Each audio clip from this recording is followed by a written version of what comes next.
Hey guys, this is Nathan, and this is Player Experience Week 3. And today I'm going to be talking about the game mobility and multiplayer heuristics of my two games. So without further ado, so this is Avabel Online is my first game, and it is a MMORPG, 3D MMORPG. For any of you that aren't familiar to that term, that is massively multiplayer online role-playing game. It's a pretty sick game. Highly recommend you check it out. So from a mobility standpoint, it actually did pretty well. There's only 2 marks where it had problems, and those were both minor problems. So, and this is that, well, and there's also one mark I put that none, but I kind of explained some about it. And that's for the game and play sessions can be started and stopped quickly. Sometimes it logs you out. In my experience, most of the time it didn't. If you clicked like the home button and went back into it, it would normally have you in there.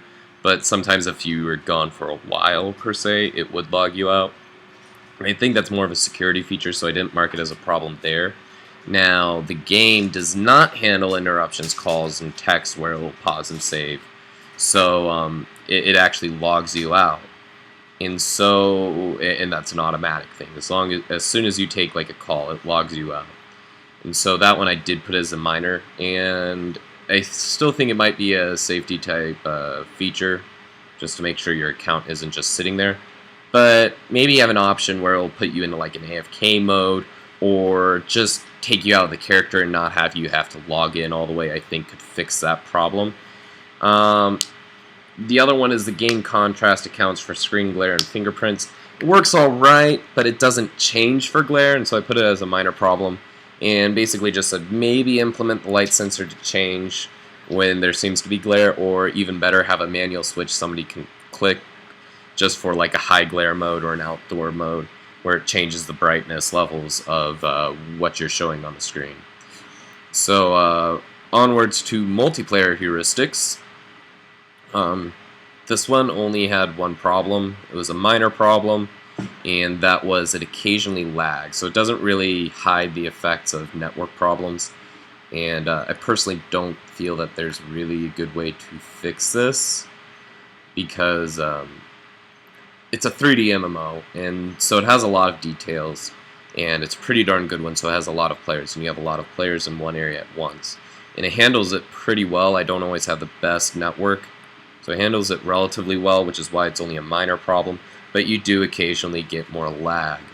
And, you know, the only way to fix that is really more servers to support it, and I don't think that's the solution here. I really think it's just maybe request that your players play more on Wi-Fi if it doesn't already. I don't know if it does or not. I didn't see that. So, overall, you know, it did really well. It got a score of 4 for the mobility, stayed in the green, and it got a score of 2 on multiplayer, and that actually put it in the yellow, and that kind of surprises me, but overall I feel it's pretty awesome, and it did well. Squabby. Squabby is my second game, and it is a tower defense, and it very much disappointed me this week. It really didn't score well anywhere. So let's start with game mobility. Still a good game, by the way, just didn't really work right here. And part of that's my fault, I think, but also there are some problems with it. So for game mobility, the game and play sessions can be started and stopped quickly. Anytime you leave the level, you lose your progress. So I put this as a major problem.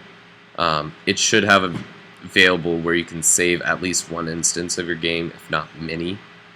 There's really no excuse for that to not be there.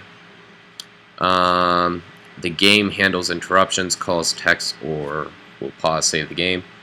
No, it doesn't pause the game if you leave, and so it kind of just continues, and it should pause it, and that should fix it. Or once again, it's, you know, close it and just save the instance where you're at. And then you have the minor problem on here, and I put that as imperative, by the way. That is a big problem, I feel. For minor, it's just like Avabel. It doesn't adapt to light, so basically have it where there's a high glare option, and that should fix the problem. So where Squabby really had problems was multiplayer, and I will elaborate real quick. On the page for it, it says that it has online stuff. It says you have an online leaderboards. It says you have the ability to share your levels, stuff like that. And so I felt that it was a multiplayer game. I felt that it fit this. None of those are working at the moment. So really, I will say it now. I'll also say it again. But the main problem is that if if you don't have something implemented in your app, don't say that it's in your app on the Play Store. Say that you're working on implementing it, or maybe just say when you have it implemented and have a thing in the app that says you're working on it. Don't say that it's working and list it as one of your features on the app page, though. So, with that said, the game supports communication. In the entire app, it does not support communication. It has the ability to eventually, says it does, needs to be implemented. There are reasons to communicate. Entire app. It doesn't allow you to communicate right now. But when it does, you should be able to share levels and communicate that way and give you a reason to communicate through that. The game helps players to find other players and game instances. It doesn't really support that style of gameplay, so I should have saw that and not chosen this game kind of for that reason. But it could. You could definitely set it up. I've played TDs where they do this, and they're normally more enjoyable. But actually have it where you can set up matches against other players and see who lasts the longest. This would make it where you're able to find other players, and this would also help promote communication again. Or play on teams like a Winter Mall, for instance. I don't know if you played those, but really awesome thing that rose up out of BattleNet during like the Warcraft 3 days and all that fun stuff in StarCraft. Let's see, final one. The game supports groups and communities. It claims to have this supported through like leaderboards, but once again, it's not there, so it needs to be implemented. For design minimizes deviant behavior and design hides the effect, I didn't put anything because there really was no way to measure it for this since it didn't have online actually working like it said.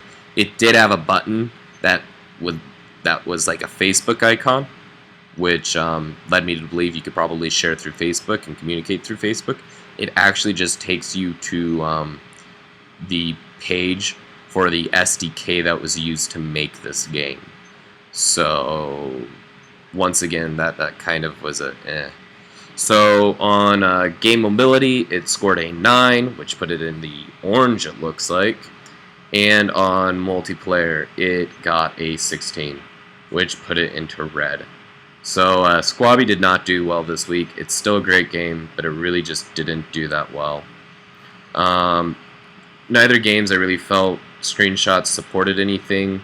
The only thing I could possibly think of was the lack of options for a high glare mode, and I didn't think that really justified having a screenshot for. So, anyways, that's my heuristics video for this week. That's my reflection. I hope you enjoyed it. Thank you for watching. I'm Nathan, and I hope you have a good week. Good night.